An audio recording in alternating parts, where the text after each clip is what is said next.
D'Addario strings in 30 years. The reason we only stock D'Addario strings is because D'Addario strings are perfect. It's nice to be able to depend on something.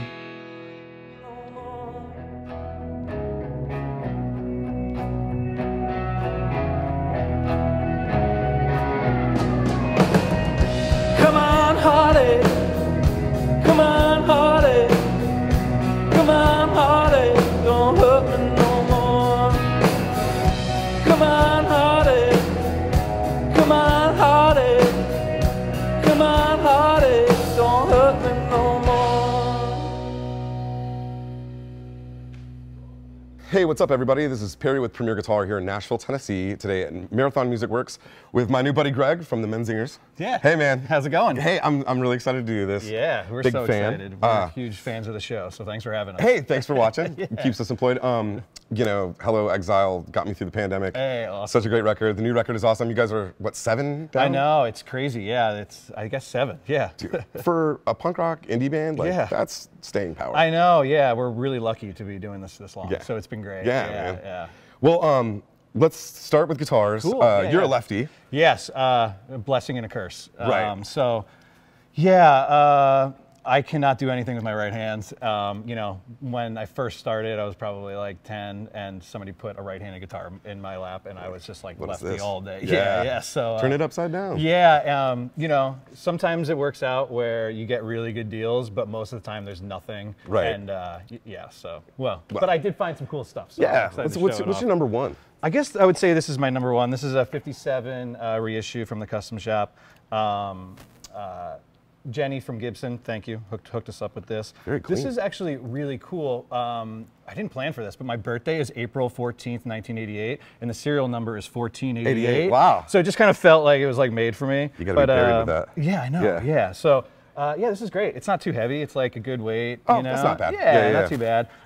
It's kind of newer. I would say it's probably 2001, maybe. Oh, Yeah. wow. So it's new. It's great. Yeah, I had an old gold top that I played for a while, but I kind of retired it. It had like a lot of sentimental value on it. So Don't I was wanna like, let me tear get like it a up. solid custom shop that I could like, you know, Yeah. do the whole thing with. So Have yeah. you done any mods to it? I or- haven't done anything to it, which is kind of rare because I usually do a lot, but I kind of just like it. Yeah. Like it's, yeah, these custom buckers, they're pretty gnarly. I didn't expect them to be as gnarly as they are. They have like a lot of gain to them, but I personally really like that. I definitely battle with our front of house a bit because he's just like, dial back the gain. Yeah. And I'm like, I don't know, it's kind of fun. So yeah, but this is kind of just stock and it's been great to me. Yeah, I really, really like it. Yeah, it's cool. And then before we go any further, what strings and gauges are you guys running? So these are Ernie Ball 11 to 52s. They have the wound G on them, and we're half step down. Oh, okay. So Yeah, yeah, yeah. so I prefer 11 to 48s,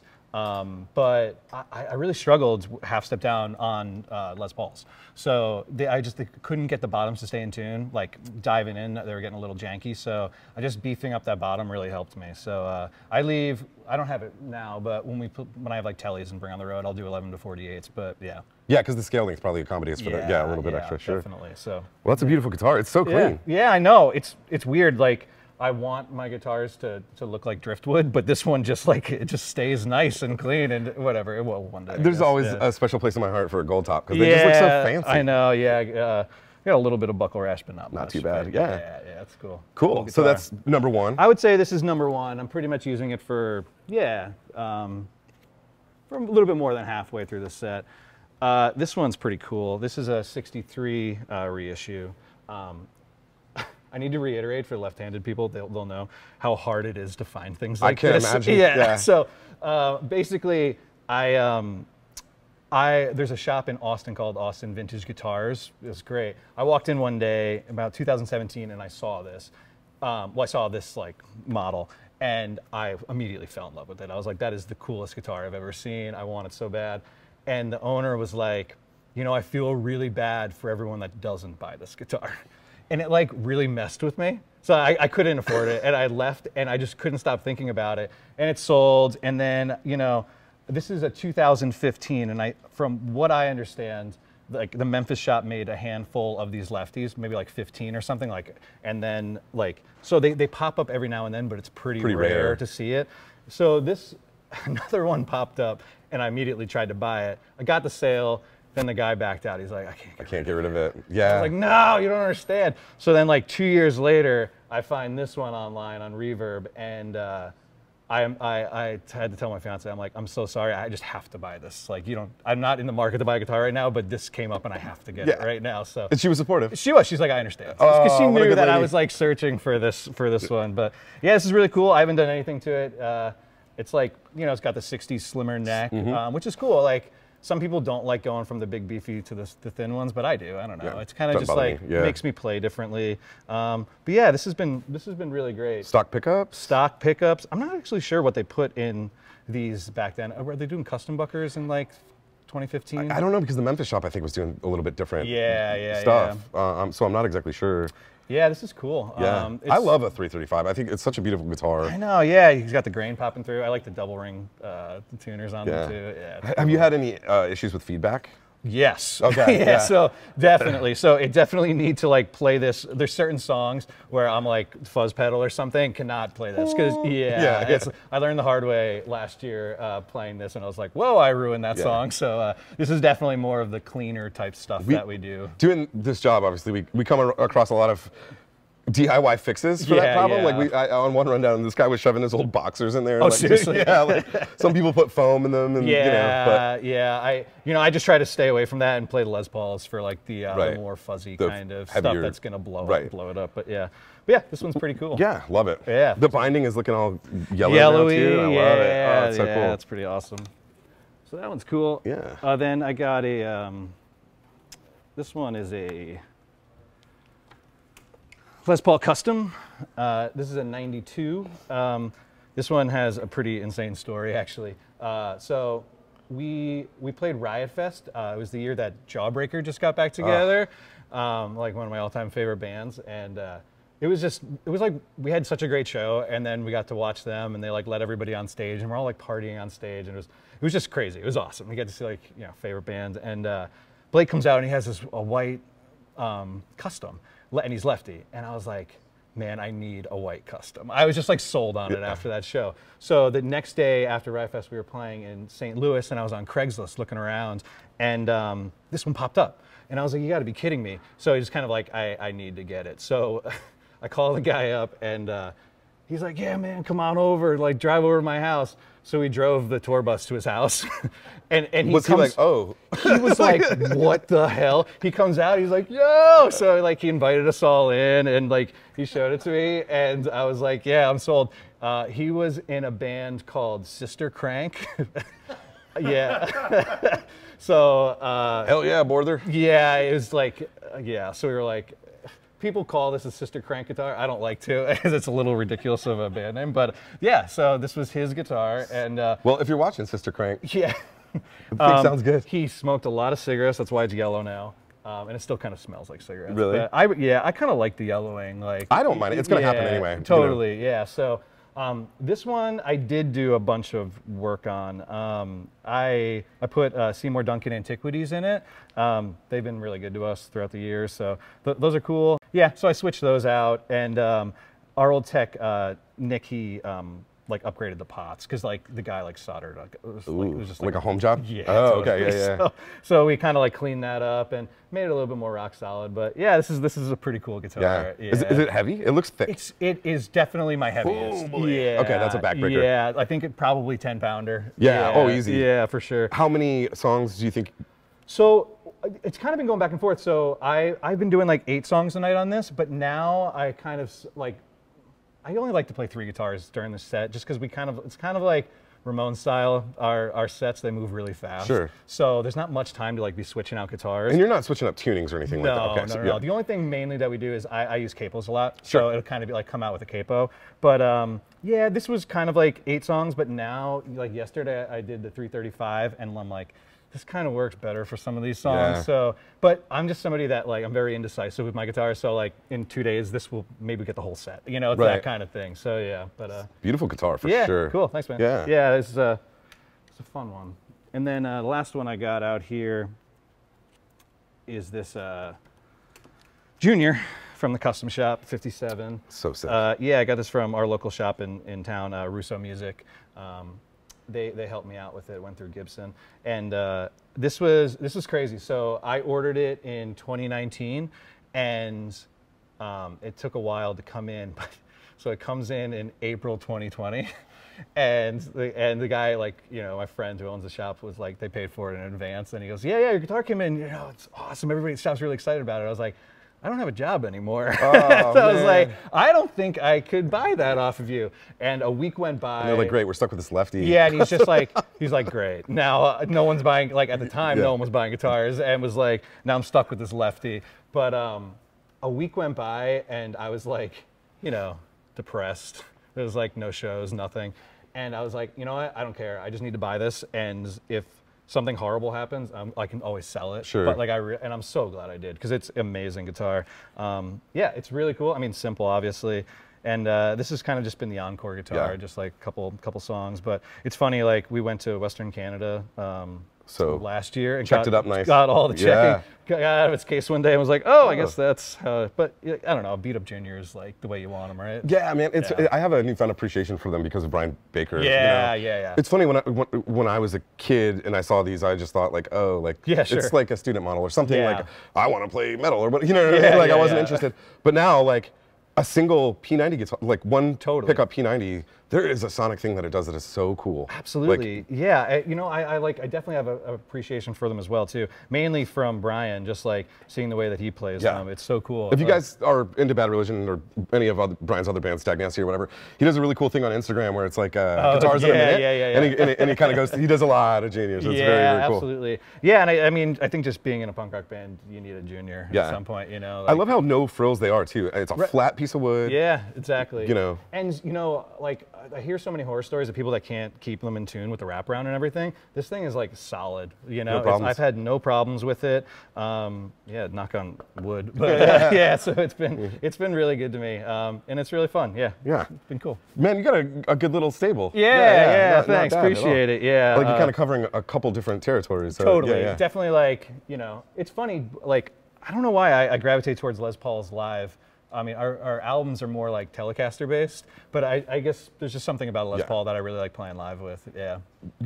Was it your first guitar? No, actually a Strat. Oh, but really? Then, but like after I had a Strat, then I got a Les Paul, and I just kind of really got into that sound. Totally. And Yeah. Yeah. And yeah. It could just be my ear, but to me, the new record almost sounds like a little less gainy. Yeah, like kind of definitely. more of an Americana. For sure. Like Springsteen-y kind of vibe Yeah, going yeah. on, and I love it. Yeah. So yeah, I wondered coming in here if you're gonna have like more of.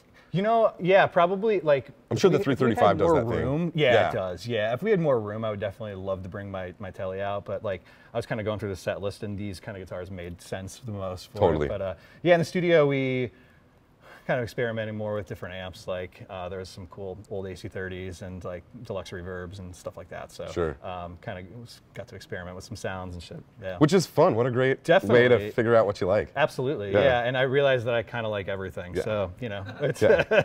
I just need it all, I guess. You know what? Yeah. My favorite part of any band having a lefty Yeah. is that the guitar players look so cool standing next You to know each what? other. Yeah, because it kind of does work Yeah. out. Yeah, it's like, I don't know. I think I'm curious if I would be as obsessed with like guitars if I was right-handed, because then they'd just kind of be everywhere and they wouldn't be such a thing. But like, it's a different journey for you, yeah, for sure. Yeah, these are like kind of more unicorns. Like Yeah. when you find them, I don't know. At least for me. So it's like when you find a good lefty in a shop, it's like whoa. Yeah. Yeah. Well, right on. Those are great Awesome. guitars. Yeah, Should we yeah. hop up and take a look at your pedals and amps? Absolutely. Cool. Yeah. All right, Greg. Now we're here on stage with your amps and pedals. Mm-hmm. The 800 is something you've had for a while, right? Yes, this is probably my first real amp, I would say. Well, I don't know. I don't want to sell out the Blues. I had a Blues DeVille. Hey, that's And it nothing was wrong with great. that. Yeah, those are great. I got that when I first started. I bought it for $100 off my buddy, and that like toured with us for like 5 years, and it was like unbelievably reliable. I loved it, but I don't know. I just always wanted a Marshall. Yeah. So I got some bucks together and got it off of Craigslist off this kid, and yeah, this is a 100-watt, 1985. And it's great. It's been with me forever. It's incredibly reliable, and I don't know. It's punk rock. It's awesome. It's actually kind of interesting though, because there's 4 Marshalls that I have, and they all kind of rotate of like one's in the shop and then one's out. But so I just got a 72 50 watter, and that's supposed to be here, but that's in the shop right now. It blew up in New York the other night. So Oh man. yeah, so that was a bummer. But I like finally got things dialed in how I liked it, and then at Soundjack, which went and just it was like I'm done. Damn. I love an 800 though because Yeah. you know, like if you have to backline or anything like that, Absolutely. like it's a great, it's a good platform. Yeah, you know? that was my first thought with them. I was like, we're doing a lot of fly-ins and like, Sure. you know, just everyone always has an 800, and yeah, they're great. You know, it's crazy. They all sound kind of different. You know, yeah, right? yeah. Like, I've there's- thought that myself before. You yeah. know, I would say there's good ones and there's bad ones, but maybe people just like different things than I like. But yeah, there's some that are like really dark, bright, more gainy, less gainy. But yeah, this one's, I don't know, it's solid. Like, I don't know, I don't really do anything too exciting with it. Like, it is funny because they are so unbelievably loud. Like I'm sure They're you know. scary loud. Yeah. I think I have it under 1.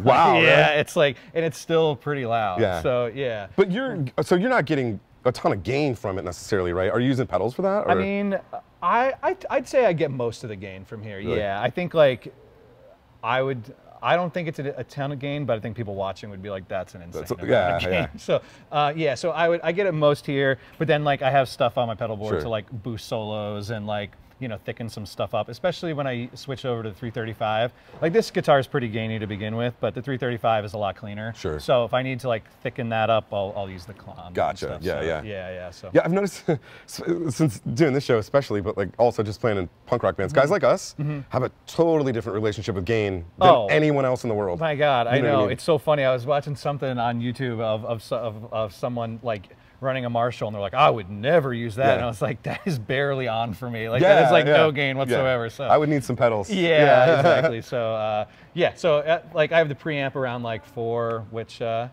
it breaks up enough. Yeah. I feel like a good punk rock breakup. I mean, that's the one. Yeah, I mean, these are great. I mean, Yeah. and it's crazy too because they went up in value so much. Like, I mean, they used to find them for like $1,000 all day, and now like they're like $2-3 grand. It's like, Yeah, what they're the hell? very expensive. Yeah. It's funny too because like, you know, I love Marshalls. I love an 800. Yeah. Can't stand a 900. Yeah, I don't know same. why. Yeah, I you know. It's like it's just a little bit different. Anytime Yeah. I've gotten stuck with one on tour, I'm like, you got to be kidding me. This is Yeah. why is this? I'm like so different? weirdly picky about Marshalls, and I love Marshalls. I know a lot about them. Yeah. Like I'm just like a kind of a nerd for the whole company.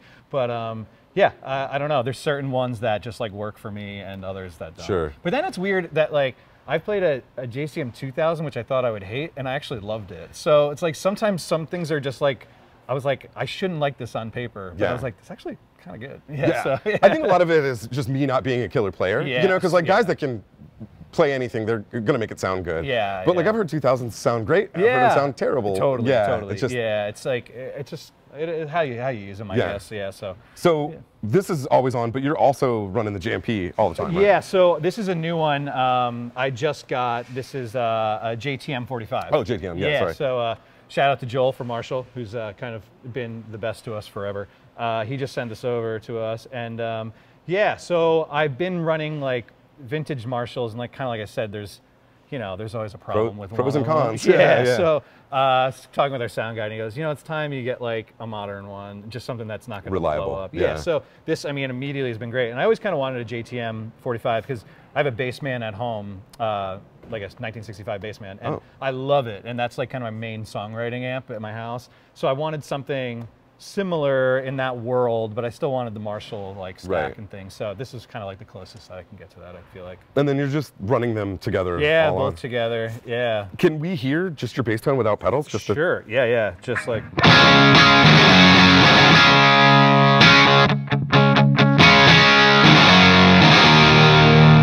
What I love about that, the specific type of gain is like, yeah, it's gainy. Yeah, If you're yeah. balls to the walls and strumming hard, it's going to be gainy. But if you lighten up your attack, it does clean up quite a bit. Yeah, totally. There's like there's still clarity to it, you know.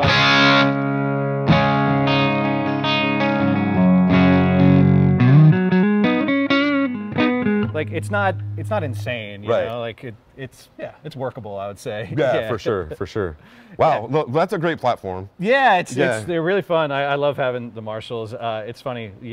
like it definitely stole the Pete Steinkopf. You can see there's like some idols in our Sure, camp. yeah. You know, he had like the two Marshalls, and we toured with them, and I was like, man, that would be so cool if I could rock that one day. You know? That had to have been like the most fun tour ever. Oh Those guys my are so God, great. yeah, they're like some of our best friends, and that like rules. definitely the best times I've ever had on tour has been with them. But yeah, so this is an AX cab, just stock. It's got greenbacks, Greenbacks, in it. And then this is an old JCM 800 cab that I replaced the grill cloth just to match. 'cause Oh, I'm a okay, nerd. yeah. I'm a nerd for that. But Does it also have greenbacks? no, it has. All right. I don't know if you've ever done this, but I definitely made the mistake of reading message boards a little too closely when I didn't need to. So I was like on the gear page, and I was like, all right, I have this 100-watt Marshall. Don't use greenbacks with it. It's gonna blow up your amp. So I got the Celestion creambacks. You know those? They're like 65 watters. I'm not that crazy about them. I should have got the greenbacks. They're good. It's just I really like greenbacks. Yeah. And I'm not gonna blow it up. I barely have the amp on one. But I just Yeah. like took like comments a little too close to Totally. home. And then I'm like, yeah. So Yeah. I don't know. I learned to like trust my gut with that kind of Yeah, stuff now, yeah. opposed to like just seeing what strangers online say. Yeah, everyone's got an opinion. Yeah. So I don't know. Maybe I will blow them up one day, but it hasn't happened Yeah. yet. So Man, I love a green. There's something about an 800 in greenbacks that is Yeah. like, I guess because I'm sure whatever you grew up listening to is pretty similar to what I grew up listening Yeah. to. So I think we've just kind of trained our ears over like 20 Totally. years to be like, that's the sound. You know Yeah, what I mean? absolutely. Yeah. I think all the best cabs I've ever played had greenbacks in them. Yeah.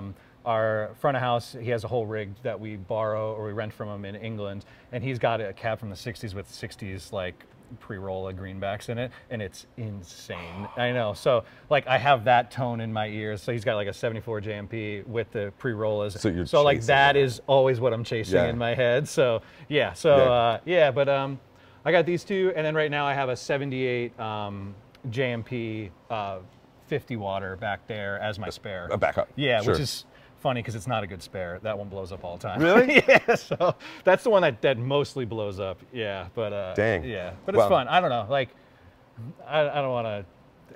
To me, that's just like playing music. It's fun to things to go wrong. I don't know. Is that weird? Like I like things to not be perfect every single night. Like I like the chaos that comes with. You learn with a this. lot from it. Yeah, exactly. Like I'm you know, a lot of people use Kempers and all that kind of stuff. It's not really for me. I like having amps and things that I don't know. You have to tweak and have to.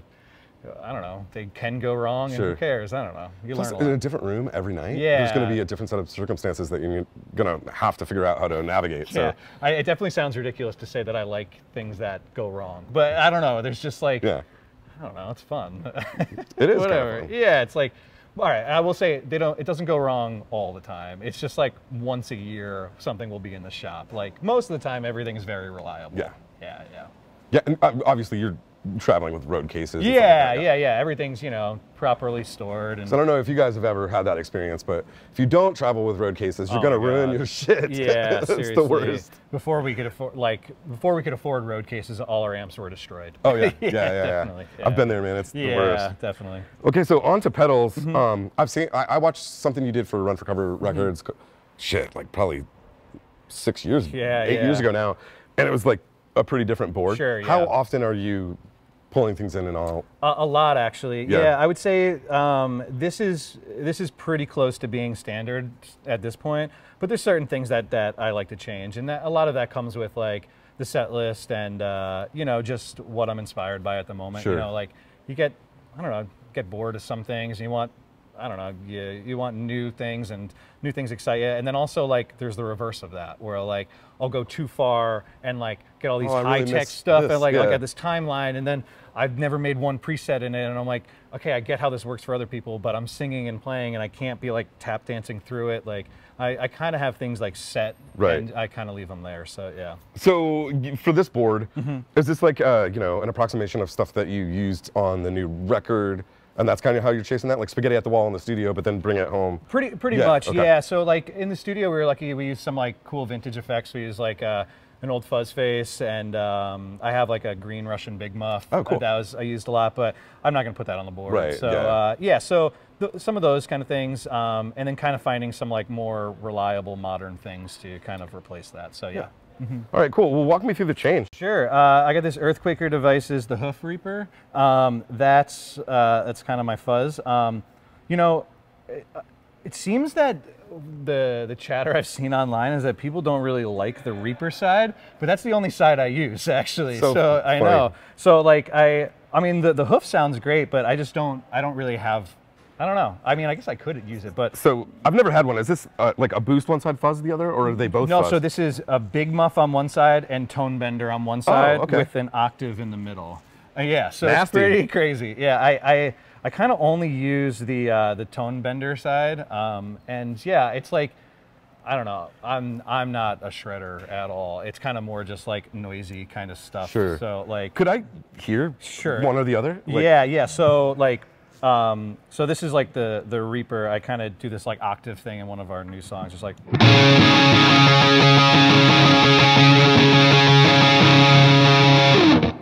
kind of like big and thick and noisy. It fattens it up for sure. Yeah, totally. And so yeah, this is then the muff side, which I'm currently not using, but it's like. Sounds sick. I love them both a lot. So the only Dude, hit the octave, hit the octave. Yeah, the octave.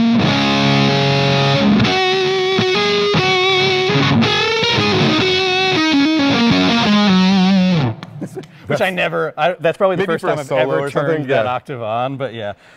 Yeah, they're both really cool. I feel like I just gravitate more towards this one. We have a song called Thick as Thieves where it's kind of just like simple lead stuff, like.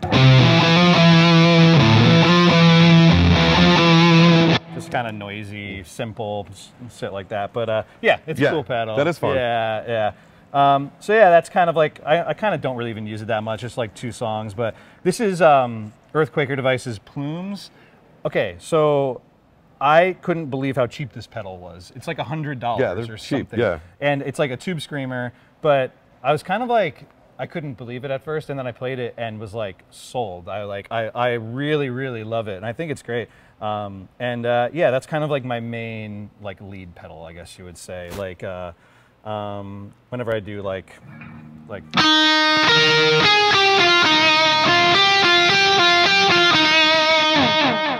Just like big Not soaring. crazy gain, but lots of sustain. Totally, yeah.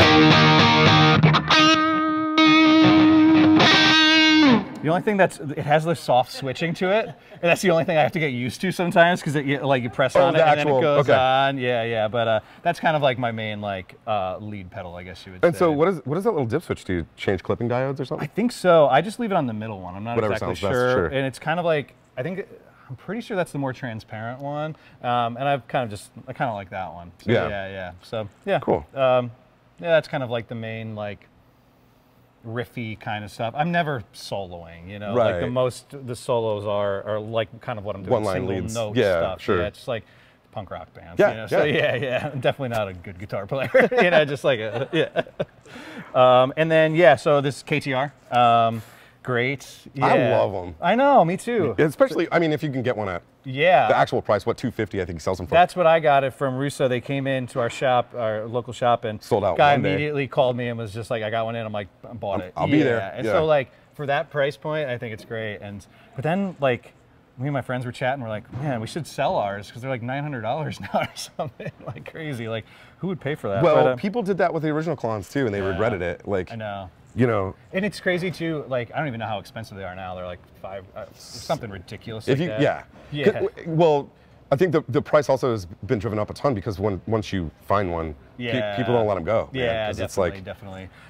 So yeah, this is kind of like my main boost, and Sure. I mainly use this with the 335 just because it's cleaner. So if I need like for the choruses, I don't really use it for the gold top all that much, but I can show you an example. It's like, you know, a little bit. like a little bit of a mid hump. Yeah. So that really helps with the 335. That's just cleaner, but yeah. So I'm like kind of drive through choruses and stuff like that. But yeah. Yeah. So that's pretty cool. Then the MXR analog chorus, our record On the Impossible Past had a lot of chorus on it, and we're playing a song tonight that's like Nice Things where I needed it. You know, Sure. I kind of don't use chorus all that much anymore, but I had to throw it back on the board for that song. for Sure. that song. Yeah. But you know, I don't know.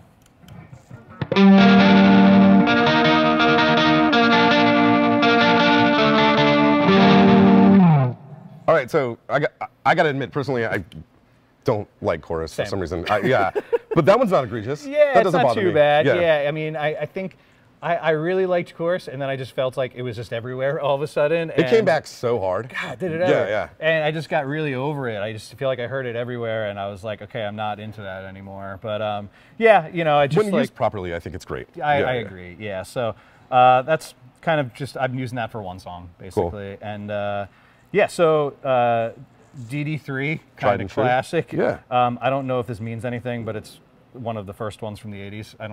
I can't tell a difference, but someone sold it to me as they could. So sure. I was like, I mean, all there right. might have been a difference in the chips and stuff and what they could find, but I have this one set.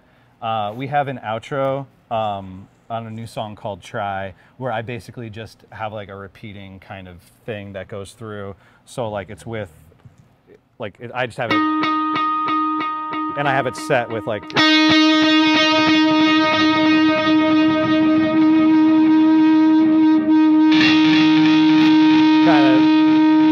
Kind of do some like fun stuff like that over Tom's thing, and then it goes into the next thing where I switch over to the El Cap, which is kind of I just have it set mainly as like slapback.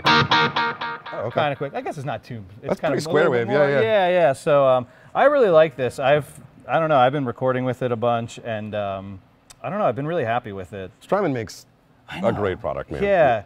And I had the timeline, and I loved it for recording, but I just kind of found that I was just using that setting. It's so funny because, man, for as much as those fucking things do, everyone that has one, it's for like one song, for one part, or like, you know, one setting. Yeah, it's like, So I all of a sudden I was like, you know what, just this is kind of set and forget it. And like I'll like turn this down, and I'll like, you know, speed it up here and there, like tap something in. But for the most part, it's like, it's kind of just simple. I mainly just like put it on leads, and like you know, we have a song where I kind of do like a little like a you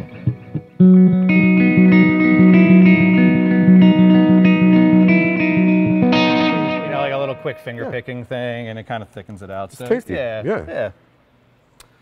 And then I have Strymon Flint. I love this pedal. I love both sides. I'm only using the reverb. I use the reverb. We have a song called Lookers that kind of starts off, it was like recorded deep in the room kind of thing, mic in the back. So like I just kind of set it on to like for the intro.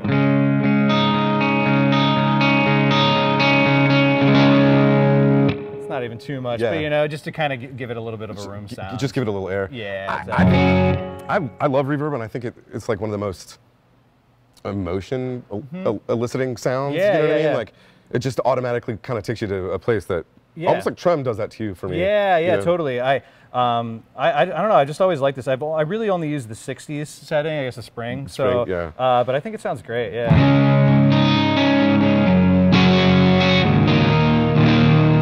Yeah. Sounds cool. great. It does the trick. Yeah. So that's cool. And I'm actually not really using it. This is kind of more just sound check when I'm bored. Just like, see, that's the fun stuff. Yeah. But hard to incorporate into actual. We don't really have anything. Maybe I'll find a spot for it, because it does sound really nice. Yeah, it is nice. Yeah, I like it. I love it. Yeah, but it's a pretty simple board. But, and then all wrapped up with the pitch black. Yeah, pitch black. Which, man, those things are great because you can freaking see them. I know, exactly. Yeah. If you get old like me, the Boss ones definitely. We use them forever, and I love them. But it definitely like the little thing. Yeah. This one, you know, big. Totally. Well. Yeah, there it is. Yeah, you know? I love the pitch blacks. I've tried, you know, the Petersons, and they make me feel like I'm gonna fucking puke. Totally. Like I can't look at that. Yeah, like, we did a record once, and the producer was in like, the studio, sure. Yeah, use these, and every time I'm like, dude, I'm getting nauseous. I'm getting dizzy. Yeah, definitely. But you know, I do the trick. But I mean, it works great for me. Well, you've come a long way from your 2x4 plywood. Yeah, rig. that was crazy. Yeah, I used to have to put everything out every day, and you know, put everything in a toolbox, basically. Yeah. Well, Greg, it's been such a pleasure. We're gonna get Tom's gear, and I'm excited for the show. Awesome. Thanks so much. Hey y'all, I'm John Bollinger with Premier Guitar. So our rig rundowns for a long time now have been sponsored by D'Addario. And I'm thrilled to be using the D'Addario Expand pedal board. I've got this little guy that fits in my gig bag, and like many of you, I'm changing pedals all the time. I love having a board that can shrink as I'm shrinking my board or expand as I'm expanding it. And that's why I love the Expand pedal board. Their patented telescoping technology lets me instantly change the size of my pedals playground. It also features a unique cable management system and comes fitted with loops of Velcro, keeping everything neat and easy to swap. The two Expand versions comes with either 1 or 2 rows depending on your needs. So a big thanks to D'Addario. Now, let's get back to more rig rundowns. All right, now we're back down here in Guitar World with Tom. Yeah, what's up? Yeah, dude, what is good? Nice to meet you. Man, it's a pleasure to meet you. Absolutely. Yeah, I'm so glad we could get both you and Greg today. This is awesome. Yeah, rocks. We love watching these videos on the bus and stuff like that. It's so fun. Yeah, gives us something to do on We got a little guitar chat that we go over it, you know? It's cool. Do you really? Exactly. Yeah, of course. Hell yeah. Man, well, hey, we appreciate you watching and keeping us employed. Yeah, hell yeah. Rules. All right, so let's talk about some of your guitars. Yeah, let's check it You've out. got a cool little Well, stable thank of you. tone toys over here. Yeah, so I go through cycles, different phases. I don't really have a number one, and I usually switch them up each tour and stuff like that. But on this tour, I've got a American Vintage 2 77 Telecaster. Deluxe, huh? Yeah, deluxe. Yeah. I fucking love it. Or it might be 75. I forget. But yeah, a black Telecaster is right up my alley. Joe Strummer's one of my favorite musicians and artists of all time. So I'm always, you know, leaning into that. But I have done nothing to mod this except for I was breaking a bunch of strings when I first got it. So we put, I think, like Strat saddles on it. Oh, interesting. I don't know. I can't really tell. But Adam hooked it up really nice, and it plays incredible. It's a little bit, you know, like Greg had mentioned before, we record a lot with Telecasters and kind of that kind of style. Like deluxes or like any kind of, like standards as well? Like, standards as well? Yeah, cool. Yeah, totally. It's like a good blend between like the deep body of a Les Paul, get a little bit more of the brighter tone. Sure. This is actually really funny because on our newest record, I recorded a lot of stuff with the Jazzmaster. Oh. And in a Marshall too, which I also don't play. And we were going back and forth with Fender and trying to get them to send one, and I'd asked for it. Long story short, they sent this. Thank you, Jason. Yeah. And it's the best happy accident ever because I fucking love this guitar. Yeah. It's incredible. I've never owned a deluxe. It's pretty much like a Les Paul, like volume, tone kind of setup, right? Okay. Yeah, and all my guitars, I barely ever come off the bridge pickup. It's just slicing down straight through, you know? Sure, yeah. That's pretty clean. Yeah, thanks. Yeah. And cleaned it up nice. And I got my ghost pipe sticker. I had to throw it on there. It's this weird plant that sprouts up near where we live that doesn't use chlorophyll. So it's like a weird white little ghost that comes up out of the ground that actually lives as a parasite with like different trees and mushrooms that grow with it. So I was always like, had to throw that on there. Yeah, It's like little shout out to home. A little spooky, a little weird. Yeah. Yeah, I like it. I like it a lot. So when you're not on this, what else we got? Yeah. So this is my favorite guitar to play for sure. And this is a 1980 The Paul. Oh, the Paul, yeah. Oh, yeah. So Look at that. I love this so much. I think the underneath the faceplates is Seymour Duncan Antiquities, but I'm not positive on that actually. But yeah, I love this. You know what I love? It's like I a love coffee table. the Paul because I have a real bad habit of hitting the switch on a Les Paul up here. Exactly, same. It's like we were sound checking before. Greg had to fix it for me. I was like, oh, no, just living in that world, you know. But I love this. I went to a show. One of my first shows I ever went to. I was probably 13.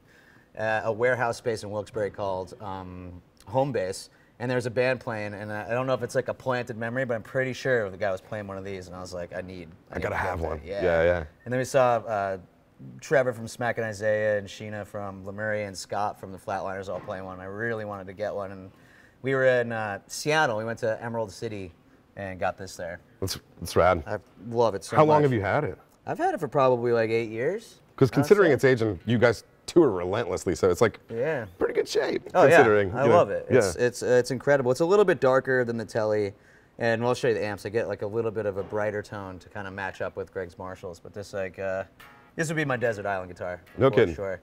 Yeah. The only other things. Oh, one time playing in Seattle at a different time, some kid came on stage and ran into the headstock at like the absolute perfect angle, and this piece just went. Oh, because this is all glued. Yeah, so the top one right here ended up getting glued on, and we turned a hotel room and pretended it was like an ER and made jokes about it while we were fixing it and trying to bring it back to life. Scalpel. Yes, exactly. Yeah. But that's, I love this guitar so much. Yeah, man, they're super cool. Oh, it's called Woody. Woody. And would you say 82? 1980. Oh, 80, cool. Yeah. I love the Volute. I wish they did that more often. That one's pretty shallow, but some of the 70s were honking Volutes, you know? Totally. But I do wonder if it helps with the stability. Yeah, I wonder. It's like I know that they only made this for a couple years, but then they remade it again like 5 years ago or something like that. I think there was a reissue, yeah. Very cool. And then what? Do you have one Yeah, other? I got one more. My baby. So this is a 1983 Les Paul Custom. Its 40th birthday is tomorrow. Wow. I just looked up the serial number before we were doing this. Happy birthday, Gibby. Happy birthday. So this guitar is named Tasty. I bought it from Pete Steinkopf from the Bouncing Souls. Dude, Pete is so cool. I love that guy. Best, man. Yeah. Right? He recorded the first 2 Bouncing Souls records with this. It's heavy as hell. I don't know how many pounds exactly, but weighs on the shoulder. Replaced like Nick Harris, who toured with us forever, one of our best buds, taught me a lot about guitars. Replaced the knobs and all the rest of its original hardware. And I don't know what's underneath. I forget. I completely forget. I know it's been refretted one time. This fucker has seen some sweat. Oh yeah, this Dude, has it's Pete funny 'cause Steinkopf's sweat on it. It's like weighed in and mine over the years. But yeah, this guitar is incredible. It's such like a when I need to do like a good rhythm part of one of the songs when I'm recording, or if I'm plowing through power chords, there's nothing feels as solid as this thing does. I love it. What about strings and gauges for you? Are you? So it's funny. I used to play like the yellow Ernie Ball beefies, like fatter strings. So I used to really use my elbow a lot and kind of dig in. But I've since like gotten older, and I don't do that anymore. And I use like a thinner pick, and I think I use the red. I'm right here. Yeah, let's take a gander. Yeah. Oh, okay. The lights. That is 52s in the bottom still. Yeah. 11 through 52 then? 11 through 52, yeah. And do you have any issues with the bottom strings staying in tune or anything like that? Or? No, there's once in a while I'll really smash like an open E, and then you hear that. It comes out a little bit, It comes out of the speaker, but no, it still plays incredible. It's just like when I got it. I got it right after it was refretted, but yeah, it's been amazing. All the like yellows mostly worn away on the neck. And yeah. They did missing some binding up here, which is kind of cool. We had to get one of these fret markers repaired, and Scott from Russo, one of the the best music store in Philly, he put my signature on one of them. It's since like broke off and worn away, but there was like a really goofy, really cool little signature thing right there. Was it popping out on you? Is that why you had to have it fixed? No, it was just I think it like see how it's chipped away there. Yeah. Yeah, it was part of that. Oh, another funny thing that happened to this guitar, if you could see, it's like. The metal is all chrome. Yeah, it's all. It's like we had a practice space, and it smelled so bad, like cat piss, from the previous person who rented it, that we hired these hippies to come in with like wrong people to hire. Always. Well, not always. I take that back. Just kidding. But they had these like oxidizing machines that just glowed purple, and they just oxidized the air to get rid of it. So we set them up in the practice space in our studio that we have there. We wrote all of Hello Exile there. And they were like, yeah, just leave it run for 2 days and come back. And we came back in, and all of this type of metal on the guitars and the amps that were in there was chromed over. So it was weird. Like yeah, it's weird, right? It was kind of cool. Did it get rid of the cat piss smell? It did, kind of. Yeah, kind of got rid of the cat piss smell. I mean, that's a hard one. So kind of, I guess, is better than no. Yeah, kind of is better than no. Yeah. That place that's a wild place. Yeah. Practice spaces are worse than daycares, man. Like, there's just it's gross everywhere. I love it. Yeah, we're lucky now. We have a cool studio up in Port Richmond. But these days, this place was done by, the park down when you get over to Southwest Philly. It's just all kinds of wild shit was going on there all the time. It was cool. That is fun. Yeah. Well, should we hop on stage and take a look at your rest of your rig? All right, cool. Yeah. All right, Tom, what's happening now, buddy? We're over here with some amps. Yeah, some man, cool we stuff. got 2 of them. Dose. Yeah. So in the past, I've seen you playing like oranges. Yeah. I think you had a satellite you mentioned. Yep. A satellite amp. Satellite Atom, and I've been playing like a Blackface Deluxe Reverb reissue for a long time. Gotcha. Yeah. Yeah, it works so well with pedals. Yeah, so I had the orange. We reached out to Epitaph before we recorded our record, Rented Worlds, and we were like, hey, we don't have like any stuff. Can you give us some money to buy stuff? Yeah. And they did, and I bought a. Good on you, Brett. Yeah, thanks, man. I bought an OR100 and this cab that I have. And that worked really well. We were kind of, I wasn't super focused in or synced in on tone or like how to really play to tone and stuff like that. So I was kind of just going for what I saw other bands using and what they, like the backline that they had at the fest and stuff like that. So the OR100 was great. It was way more amp than we ever needed. It's a lot of amp. Yeah. Which I think those are kind of considered like a pedal platform amp, right? Like a big, for sure. loud, fucking clean amp. Totally. Yeah. I used to crank that thing, and I used both the clean and the dirty channel on that for some of the songs back in the day. But now we're running an AC30 head. Yeah, now I got an AC30 head. So then I switched to a Satellite Atom, which is a great amp. It has EL84s just like the Vox.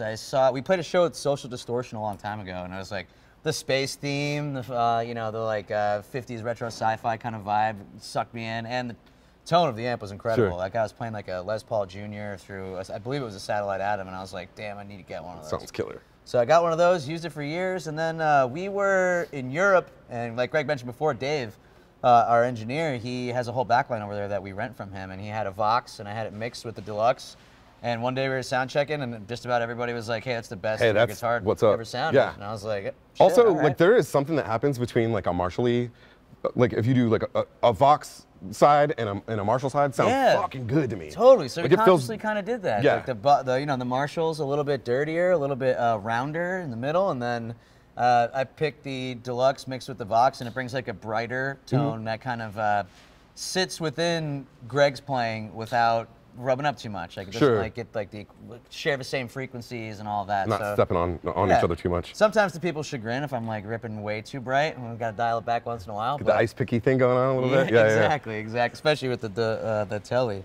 But yeah, the Fender Blackface, I fell in love with them. I actually have a 60s Vibrolux at my house, which is a funny story. My grandfather was electrical engineering teacher at Penn State Satellite School, and some kid in the early 80s brought in the Vibrolux, and they rehoused it and fixed it.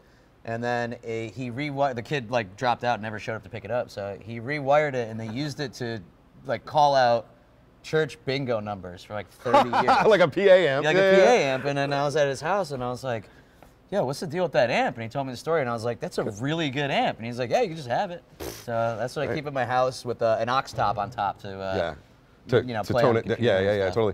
So hey, if you are that kid that left that amp, I hope you're not watching. Yeah, hope you're not watching. You're probably an old man now. Yeah, you can't have it back. Definitely not getting it back. No way. So Amp World sounds great, and I think it's an excellent compliment. It's what Greg has got going on. Awesome, so thanks. Let's dive into these pedals. Where he has the KTR, you have the Archer, which I think is a really good approximation. Yeah. It's a clone. You know, I love it. I have like 3 of them. Yeah. The clone and clones are cool. Clones, they're clones. Yeah. They're clones.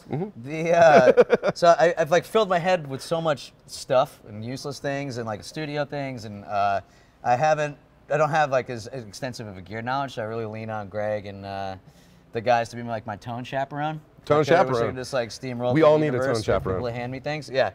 But so he really helped me out, and he got me on the Archer after he had gotten the clone because the prices had gone up so high and it was just so much more accessible. So I leave that on all the time. I barely ever use the clean channel, so it's just standard.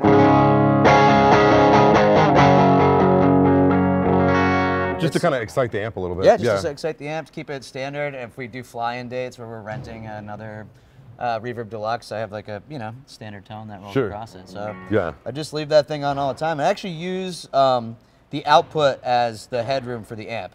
So I typically get like a clean sound that I like. It doesn't really break up too much. There's a couple songs. It's pretty clean. Yeah, it's pretty clean. Pretty clean and bright. But then just leave this on, and then as we have to change the headroom, I just use that knob on there, almost like an attenuator.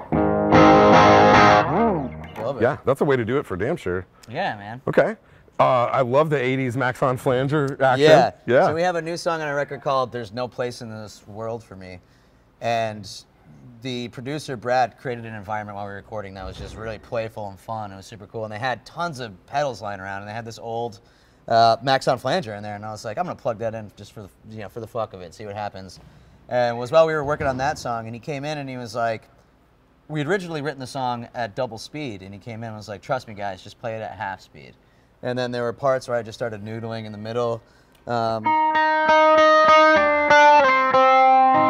It's like kind of subtle, but so it was very slow phase. Yeah, I keep it on real slow that's less annoying for everyone. Yeah. In the end.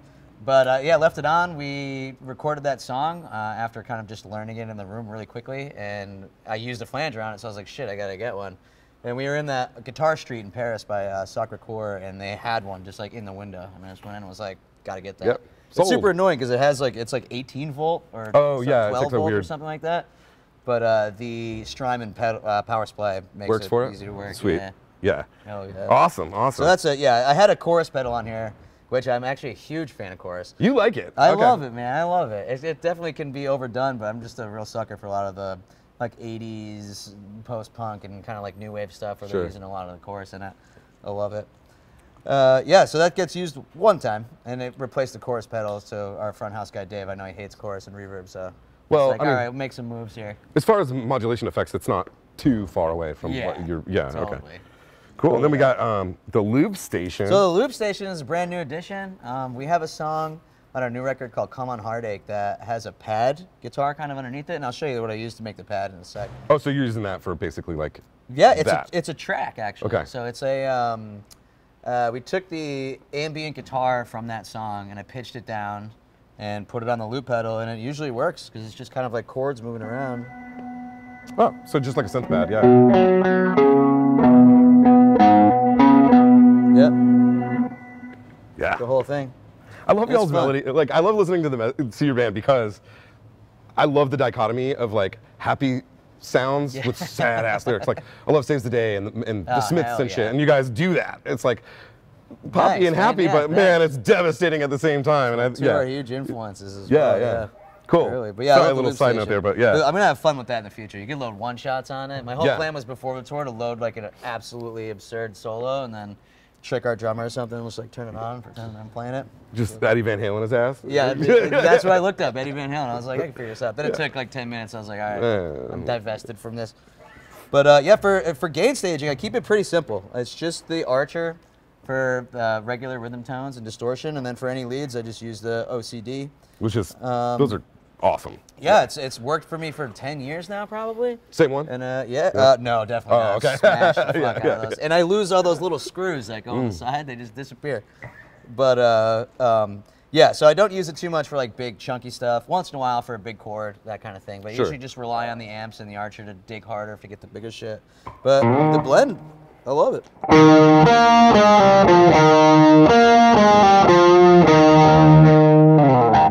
Yeah, it's not over the top. Nah. But it's dirty. Yeah, totally. Yeah. I really love like that. I just tried to simplify things a bit. And then my favorite piece on the pedal board, besides the looper, so I have like this patch bay set up so that I don't have to jump around the pedal board. It has two modes. One, you just hit each button and you get one of the pedals on or off. And then the other mode is you can program combinations of the pedals. So you can hit a couple pedals at once, which I really... Yeah, because it's always hard doing this shit while you're singing and playing. Exactly, yeah. Especially if I'm like fumbling around and shit, or if I don't have my glasses on. But my real favorite piece of equipment on my pedal board is the Strymon Timeline. Ooh, it's fun. I love it so much. So fun. I use it at home as a piece of outboard gear all the time. Just rip through all the different settings. But so basically I went in and programmed. There's like 6 or 7 by song that I use. So like I just cycle through this external one. Oh, so you're using this as a controller for it? Yeah, I use this as a controller for the timeline. So I've got like... so do you do it by set list where you put the banks in order so you can just up, or are you... Kind of. I have it just like in a range of 6 or 7 of them. Gotcha. I just kind of cycle through them.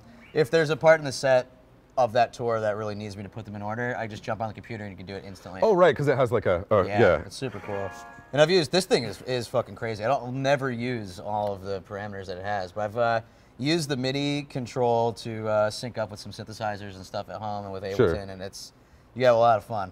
Like, there's probably more processing power in that fucking thing than we use to go to the moon. Exactly. You know? Exactly. I love them, but they're a bit overwhelming. Like, yeah. I do find that a lot of people get them and then they find the one sound that they need out of the 10 billion. Totally, that's like what even Greg was saying before, Yeah. And mine aren't very, like, a lot of times I just change the delay time. So I'll use one in particular is kind of like mentioned Pete again, a trick that he showed us, like a 100 millisecond delay to just kind of thicken up leads. Oh, like almost like a double tracker, Yeah.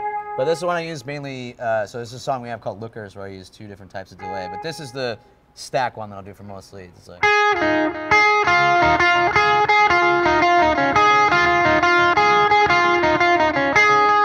So it just kind of thickens it up a little bit. It almost reads as a bit of a reverb kind of too. Yeah, totally. yeah. Wow. And then in that same one, for a longer delay when I'm feeling extra annoying, you know?